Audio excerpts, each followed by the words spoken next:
ما احمد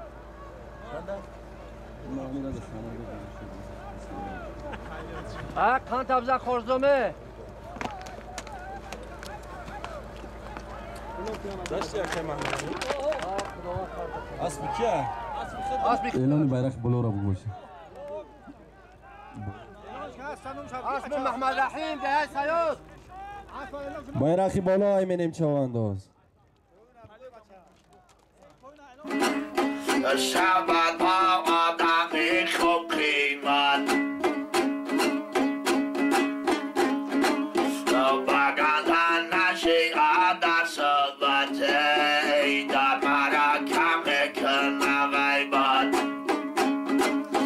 گپی زندگی شاید ببیند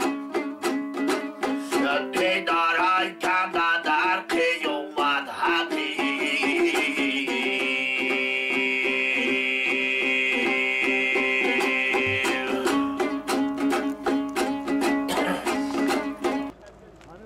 شما بود حلال کرده؟ این بچه سالیمو تو بگی که بیرقی پایین ایمینیم چوانداز 50 سامانی نه اشان چوانداز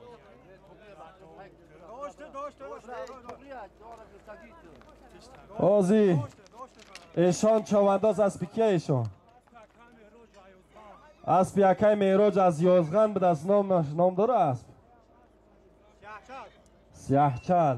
حالا دست ایشان با جمعبای دست بگیره بانه ایشان چوانداز مرکزی ناحیه های که ایشان بیرقی بالا های کنه چوانداز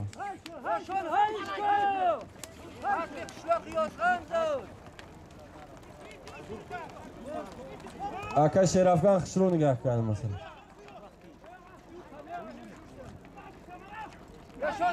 چوانداز اهیلت هوی شیدگی از کدوم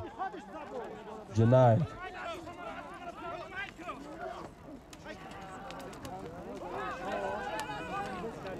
یا فرین نشان چوانداز قریب آوردی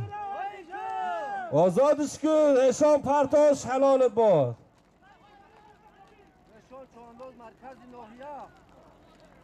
پرتافتش ایشان چوانداز مرکزی ناحیه سنگورد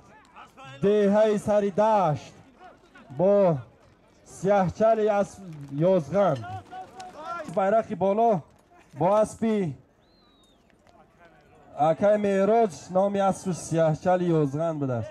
حلال کرد